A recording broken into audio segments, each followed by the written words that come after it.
A man walked up to the car window. He had a gun in his hand. In less than a minute, two teenagers' lives changed forever. One of them would survive that night. The other would be found 3 days later in a drainage ditch miles away. For 46 years, the man who did this lived a normal life. He had a job. He had a house. He had neighbors who waved to him in the morning. Nobody knew until a single piece of evidence, sitting untouched in a police storage room since 1974, finally spoke. This is the case of Carla Walker. It was February 1974 in Fort Worth, Texas. Carla was 17 years old, a junior at South Hills High School. By every account, she was the kind of girl people remember decades later. Bright, well-liked, the sort of person teachers describe as having a future ahead of her. On the night of February 17th, Carla went to her school's Valentine's dance with her boyfriend, Rodney McCoy. It was a school night out, the kind of evening that happens thousands of times every February at high schools across the country. Dancing. Friends. Nothing unusual. After the dance ended, Rodney and Carla left together. They drove to a parking lot near a restaurant, a normal stop after a normal night. They sat in the car, talking, the way teenagers do when they're not quite ready for the night to end. That's when the man approached the car. He had a gun. He forced his way in. He ordered Rodney into the trunk. Rodney did as he was told. He had no choice. From inside that trunk, in complete darkness, he could hear the car moving. He could hear voices. He didn't know where they were going. He didn't know what was happening to Carla.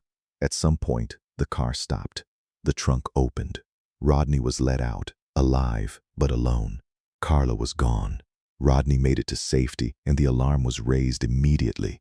Police searched through the night. Fort Worth is not a small town, and in 1974 there was no way to track a car, no cell phones, no surveillance cameras on every corner. There was only a description of a man, a missing girl, and a community that started to realize something terrible had happened. 3 days later, a worker found Carla's body in a drainage culvert on a golf course several miles from where she was taken. She had been strangled. The investigation that followed was thorough for its time. Detectives interviewed witnesses. They processed the scene. They collected evidence, including a piece of cloth that had been used in the attack, something investigators carefully preserved even though, in 1974, there was no way to know what that piece of fabric might one day be able to tell them. But the case went cold.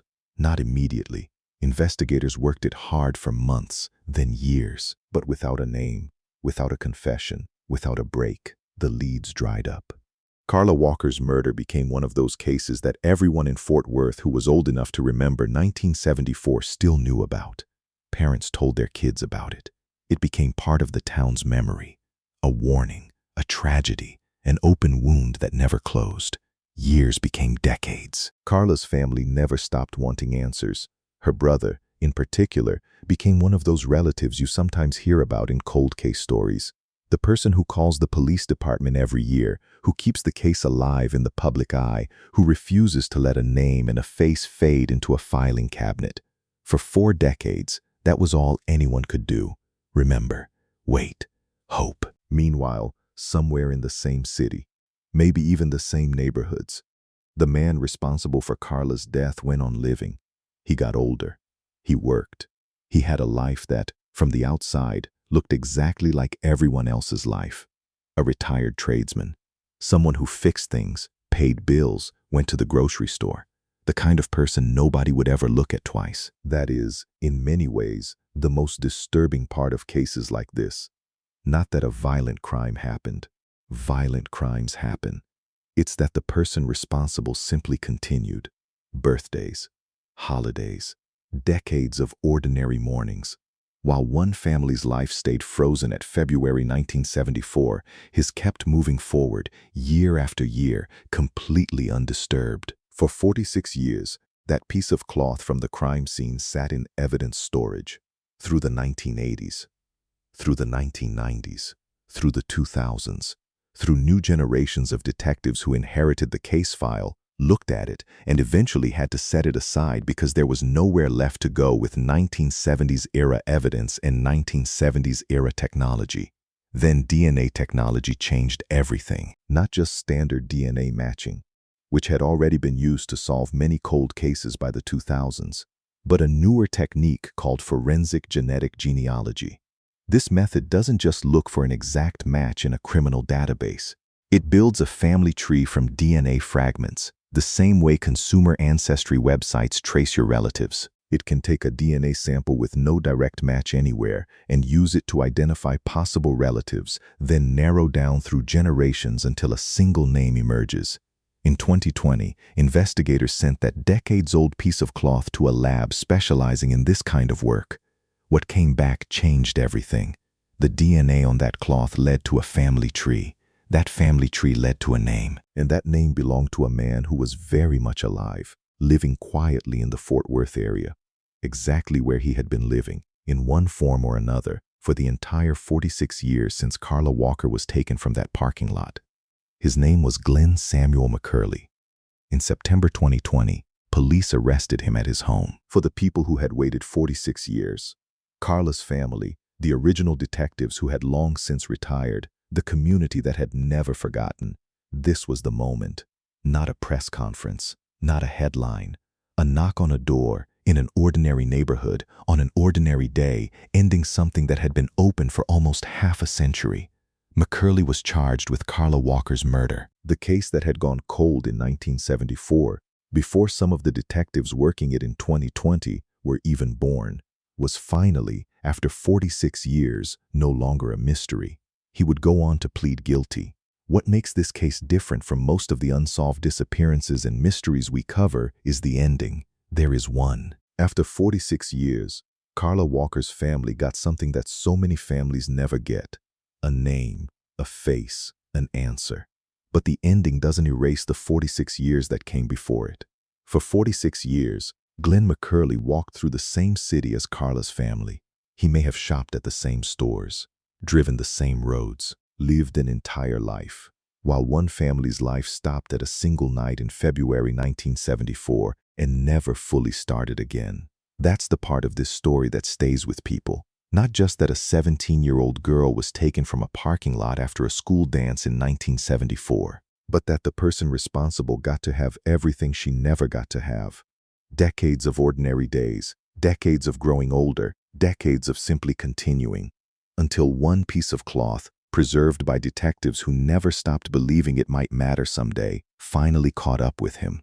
Carla Walker would be in her 60s today if she had lived. She'd have had a career, maybe a family of her own, maybe grandchildren. 46 years of an ordinary life. The same 46 years McCurley got to keep for himself. Cases like this leave you with a strange kind of feeling.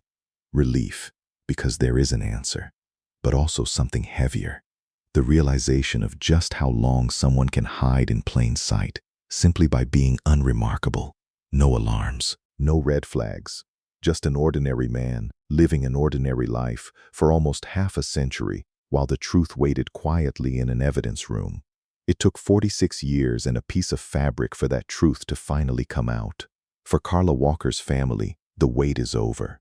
For everyone else, the case stands as a reminder of how long a secret can survive and of how, sometimes, it doesn't survive forever. This case was solved.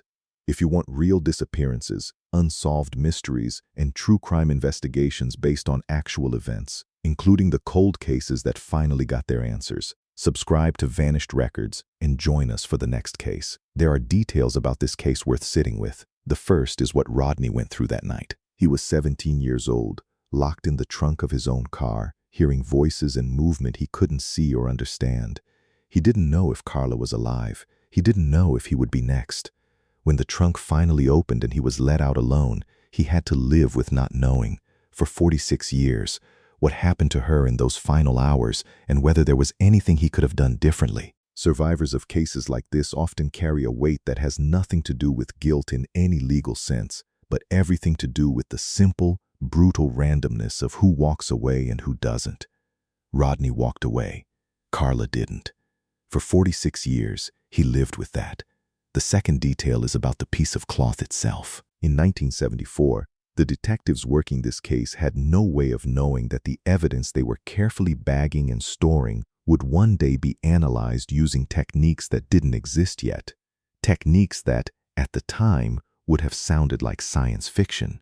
DNA wasn't used in criminal investigations until the late 1980s. Forensic genetic genealogy, the specific method that cracked this case, wasn't developed until the 2010s and didn't become widely used by law enforcement until even later, which means that for the entire span of someone's working life, from their 20s into their 60s, that piece of fabric sat in storage, waiting for a future that hadn't been invented yet. This is part of why cold case units exist at all.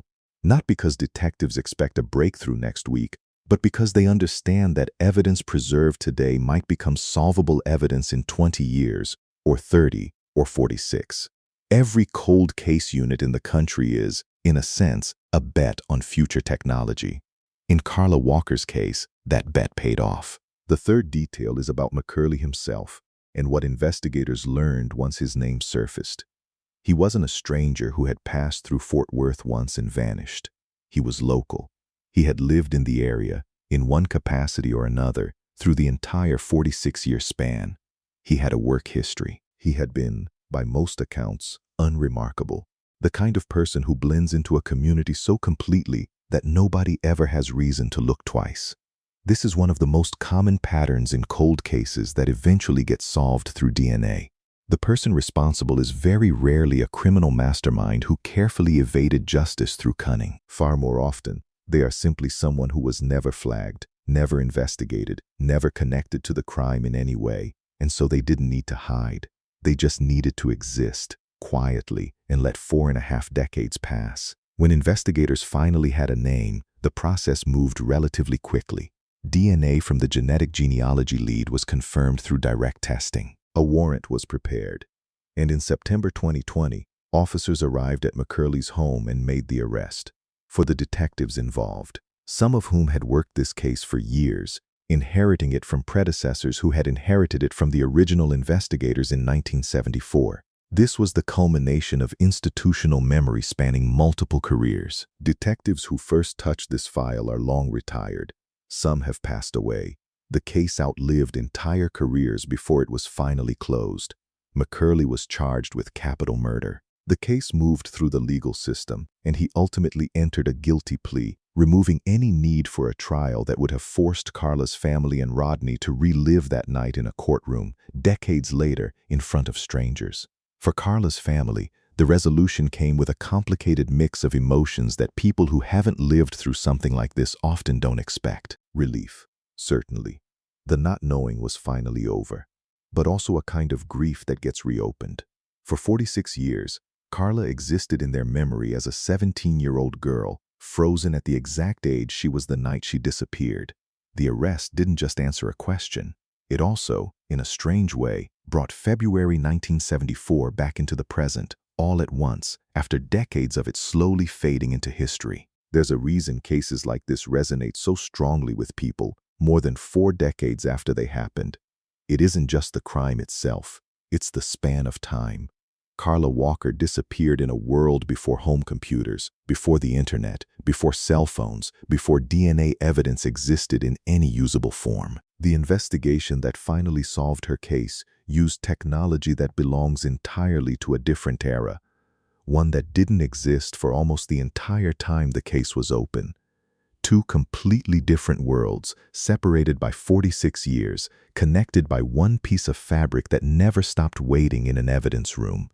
Carla Walker's case is now closed, but the 46 years it took to get there are a reminder of something true crime audiences think about often. Cold doesn't mean closed. Cold means waiting. And sometimes the wait simply ends.